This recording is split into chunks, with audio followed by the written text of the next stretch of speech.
And welcome back. Today we're going to be going over the campaign creator, and the way you access this is from the HazzaH bar and clicking on campaign. Now when you first start, you'll need to make your very first campaign, so go ahead and click the green button, and of course you need to name your campaign, so we'll just type in my first campaign and go with that for now. Okay, it's also important to note that you do need to have a map when you make these campaigns, so we're going to use the map from the last video that we've already created. You can definitely check out that video on our HazzaH page. Everything here basically works with this interface, so we're going to start by adding in a chapter. Chapter is kind of the basic big unit for the entire campaign, and you can have as many chapters as you want, but basically everything's contained within a chapter. We're going to call this chapter 1 just for simplicity. And now what we'll do is go ahead and add in the map, and as you can see, everything is just tap and drag and release. So now this map has been associated to this chapter. We're ready to begin adding more elements. So we'll start by adding basically text or notes for us. Now there's two types of notes you can add. There's player text and GM text. We'll go ahead and start with player text first. And what this is basically the campaigns in HazzaH an outline for you to keep track of your adventures and create notes and add to them as you go along. So in this player text box, we're just going to put some generic text in here, and this is really just to show you the functionality more than anything else.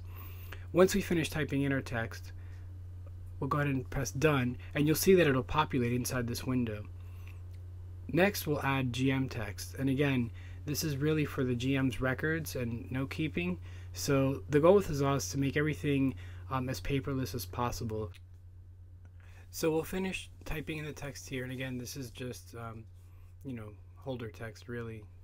And again, you can see the GM text will populate. Clearly they're in two different sections, player text or GM text, and this helps you as a GM just keep track of what you want to tell the players and what notes you want for yourself.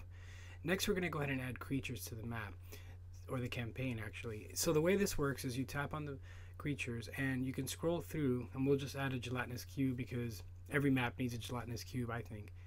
And you can see here it creates an area called bestiary, and as well as it shows an icon for the gelatinous cube. We'll go ahead and add an assassin vine as well. Now even though there's only one of these, when you are playing the game you can spawn in as many as you like by simply just tapping and dragging them into the game.